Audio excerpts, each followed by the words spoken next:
20 जुलाई 2026 माँ कात्यायनी की दिव्य कथा। गुप्त नवरात्रि के छठे दिन हम माँ दुर्गा के छठे स्वरूप माँ कात्यायनी की उपासना करते हैं। देवताओं पर संकट। महिषासुर नाम का एक अत्यंत शक्तिशाली असुर था। उसने कठोर तपस्या करके ब्रह्मा जी को प्रसन्न किया। ब्रह्मा जी प्रकट हुए और बोले, वत्स वर मांगो। महिषासुर बोला, प्रभु मुझे केवल वरदान दीजिए कि कोई देवता, दानव या पुरुष मेरा वध न कर सके। ब्रह्मा जी ने कहा, तथास्तु। वरदान मिलते ही महिषासुर का अहंकार बढ़ गया। उसने तीनों लोकों में अत्याचार शुरू कर दिया। देवताओं को स्वर्ग से निकाल दिया, ऋषियों के यज्ञ नष्ट कर दिए और पृथ्वी पर धर्म का नाश करने लगा।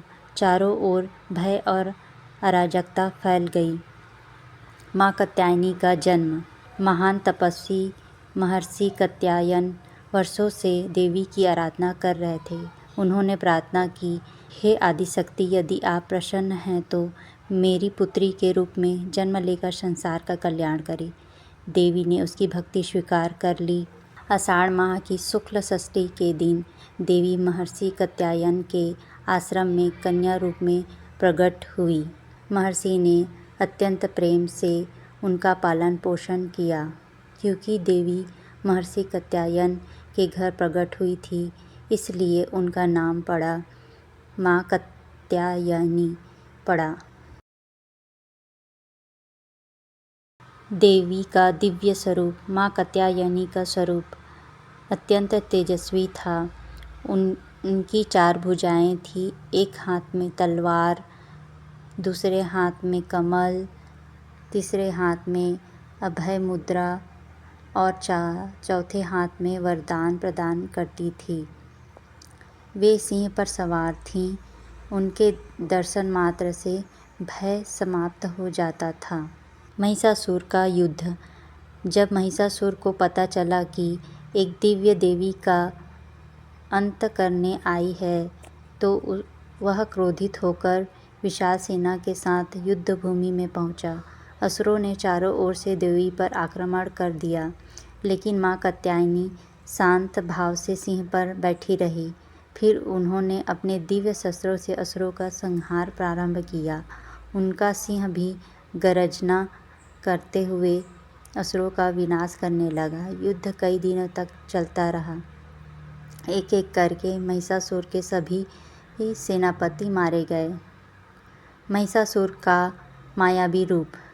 अपने सैनिकों को मरते देखकर महिषासुर स्वयं युद्ध भूमि में आया। वह कभी भैंसा बनता, कभी सिंह, कभी हाथी, तो कभी विशाल योद्धा का रूप धारण करता। उसकी मायावी शक्तियों से पूरा आकाश कांप उठा, लेकिन माँ कात्यायनी तनिक भी विचलित नहीं हुई।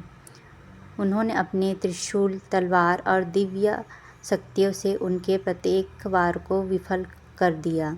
महिषासुर का अंत। अंत में महिषासुर पुनः विशाल भैंसा का रूप धारण कर देवी पर टूट पड़ा। तभी माँ कात्यायनी सिंह से उतरकर उसके ऊपर चढ़ गई। उन्होंने अपने पैर से उसे दबाया और तेजस्वी त्रिशूल उसके वक्ष में भेद दिया। महिषासुर पीड़ा से चिल्लाया और धरती पर गिर पड़ा। कुछ ही क्षणों में उसका अंत हो गया। पूरे आकाश में देवताओं ने पुष्प वर्षा की। जय माँ कात्यायनी, यह जयघोष तीनों लोकों में गूंज उठा। धर्म की पुनः स्थापना हुई और संसार में शांति लौट आई। गुप्त नवरात्रि के छठे दिन माँ कात्यायनी की पूजा विशेष फलदायी मानी जाती है। शत्रुओं पर विजय प्राप्त होती है, साहस और आत्मविश्वास बढ़ता है। विवाह में आने वाली बाधाएं दूर होती हैं। परिवार में सुख समृद्धि आती है। साधक को आध्यात्मिक शक्ति और सफलता प्राप्त होती है। गुप्त नवरात्रि को गुप्त क्यों कहा जाता है?